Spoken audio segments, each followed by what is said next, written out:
Hi friends, welcome to road to job. നമ്മളിന്ന് discuss ചെയ്യാൻ പോകുന്നത് Kerala PSC recruitment range forest officer നോട്ടിഫിക്കേഷനാണ്. അപ്പോൾ ഇതുപോലുള്ള ലേറ്റസ്റ്റ് നോട്ടിഫിക്കേഷന് വേണ്ടി എല്ലാവരും സബ്സ്ക്രൈബ് ചെയ്യുക. ഉദ്യോഗാർത്ഥികൾ ആദ്യം ചെയ്യേണ്ടത് കേരള PSCയുടെ ഒഫീഷ്യൽ വെബ്സൈറ്റിൽ one time registration process complete ചെയ്യുക. ബേസിക് പേ ആയിട്ട് വരുന്നത് 55,200 to 1,15,300 ആണ്. Plus allowance. Number of vacancy 2 ഉള്ളൂ. Method of appointment direct recruitment ആണ്. ഏജ് ലിമിറ്റ് വരുന്നത് 19 മുതൽ 31 വരെയാണ് ജനറൽ കാറ്റഗറിക്ക്.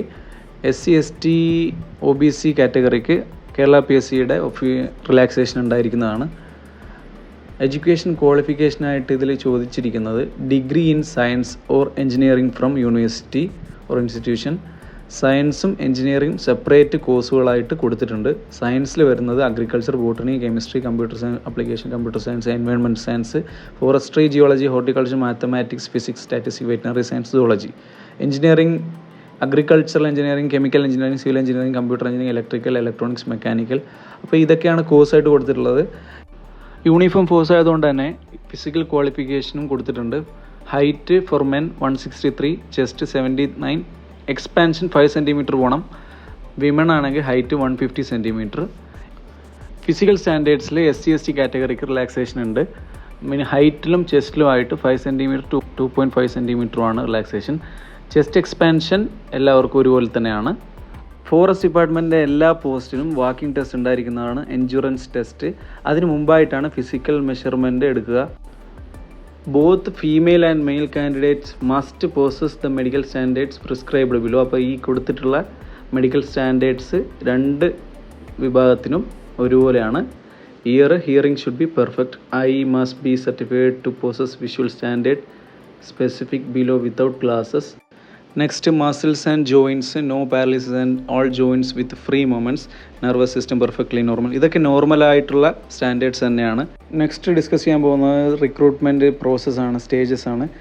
ആദ്യം സ്ക്രീനിങ് ടെസ്റ്റ്, രണ്ടാമത്തെ ഫിസിക്കൽ മെഷർമെൻറ്റ്, മൂന്നാമത്തേത് വാക്കിംഗ് ടെസ്റ്റ്, എൻഡ്യൂറൻസ് ടെസ്റ്റ്, നാലാമത്തെ ഡിസ്ക്രിപ്റ്റീവ് ടെസ്റ്റ്, എന്നിട്ട് ലാസ്റ്റ് ഇൻ്റർവ്യൂ ആണ്. Walking test or endurance test is common for all the post notified by forest department. 25 kilometre 4 മണിക്കൂർ കൊണ്ട് മെയിലിനും 16 കിലോമീറ്റർ 4 മണിക്കൂർ കൊണ്ട് ഫീമെയിലിനും ഉണ്ടായിരിക്കുന്നതാണ്. വാക്കിംഗ് ടെസ്റ്റ് ക്വാളിഫൈ ചെയ്ത എല്ലാ ഉദ്യോഗാർത്ഥികളെയും റിട്ടൺ ടെസ്റ്റിന് ഷോർട്ട് ലിസ്റ്റ് ചെയ്യപ്പെടുന്നതാണ്. അതിൻ്റെ compulsory subjects general knowledge 100 mark, English, essay and precise writing 100 mark. Optional subject any 2 subject out of the following. 2 subject നമുക്ക് സെലക്ട് ചെയ്യാം. സയൻസിൽ agriculture, botany, chemistry, computer application മുതലായ കോഴ്സുകളും, എഞ്ചിനീയറിംഗിൽ നേരത്തെ എലിജിബിലിറ്റി ക്വാളിഫിക്കേഷനിൽ കൊടുത്തിട്ടുള്ള കോഴ്സുകൾ തന്നെയാണ്. ഓപ്ഷണൽ സബ്ജക്റ്റിൻ്റെ കാര്യത്തിൽ ഒരു കണ്ടീഷനും കൂടി കൊടുത്തിട്ടുണ്ട്. ഈ കാണിക്കുന്ന കോമ്പിനേഷനിൽ ഒന്നിൽ കൂടുതൽ കോഴ്സുകൾ തിരഞ്ഞെടുക്കാൻ പാടുന്നുള്ളതല്ല. അഗ്രികൾച്ചർ എഞ്ചിനീയറിംഗ്, വെറ്റിനറി സയൻസ്, ഈ 3-ൽ ഒരെണ്ണമേ സെലക്ട് ചെയ്യാൻ പാടുള്ളൂ. ഈ 5 ഗ്രൂപ്പുകളിൽ ഒരു സബ്ജക്റ്റും ബാക്കി മുകളിൽ കൊടുത്തിട്ടുള്ള ഏതെങ്കിലും ഒരു സബ്ജക്റ്റും കൂടിയാണ് ഓപ്ഷണലായിട്ട് സെലക്ട് ചെയ്യേണ്ടത്. Last stage of recruitment interview ആണ്. അപ്പോൾ ഈ മെയിൻ എക്സാമിനേഷൻ ക്വാളിഫൈ ചെയ്ത എല്ലാ ഉദ്യോഗാർത്ഥികളെയും ഇൻ്റർവ്യൂയിലേക്ക് ഷോർട്ട് ലിസ്റ്റ് ചെയ്യപ്പെടുന്നതാണ്. നെക്സ്റ്റ് വൺ ഹെൽത്ത് സർട്ടിഫിക്കറ്റ് ആണ്. അപ്പൻഡിക്സ് 1-ൽ ഫോർമാറ്റ് കൊടുത്തിട്ടുണ്ട്. Note below the rank of civil surgeon certify ചെയ്തിട്ടുള്ള ഹെൽത്ത് സർട്ടിഫിക്കറ്റ് നമ്മൾ ഹാജരാക്കേണ്ടത് നിർബന്ധമാണ്. അതുകൂടാതെ തന്നെ ഒരു മെഡിക്കൽ ടെസ്റ്റ് കൂടി ഡിപ്പാർട്ട്മെൻറ്റ് നടത്തുന്നതായിരിക്കും. അതിനായിട്ട് സെലക്റ്റഡ് ആയിട്ടുള്ള കാൻഡിഡേറ്റ്സിനെ മെഡിക്കൽ ബോർഡിലേക്ക് റെഫർ ചെയ്യപ്പെടുന്നതായിരിക്കും. വൺസ് നമ്മൾ സെലക്റ്റഡ് ആയാൽ മാൻഡേറ്ററി ട്രെയിനിങ് ഉണ്ടായിരിക്കുന്നതാണ്. അതിനായിട്ട് range forest officer course 1 year forest കോളേജിൽ ഉണ്ടായിരിക്കുന്നതാണ്. അതുപോലെ തന്നെ ട്രെയിനിങ് സ്റ്റാർട്ടിംഗ് പീരീഡ് തൊട്ട് തന്നെ നമുക്ക് സാലറിയായി ബേസിക് പേയും അഡ്മിസിബിൾ അലവൻസും കൂടി ലഭിക്കുന്നതാണ്. ഏകദേശം 60,000 മുകളിലായിട്ട് ലഭിക്കുന്നതാണ്. എല്ലാവർക്കും ഒരു ഡൗട്ട് ഉണ്ടാവും, ഇത് ഇൻ സർവീസ് ആണോ പ്രീ സർവീസ് ആണോ ട്രെയിനിങ് എന്നുള്ളത്. അപ്പോൾ ഇതൊക്കെ ഇൻ സർവീസ് ട്രെയിനിങ് ആയതുകൊണ്ട് തന്നെ നമുക്ക് നോർമൽ RFOയ്ക്ക് ലഭിക്കുന്ന എല്ലാവിധ അലവൻസസും അതുപോലെ തന്നെ ലീവ് ബാക്കിയുള്ള കാര്യങ്ങളൊക്കെ ലഭിക്കുന്നതാണ്.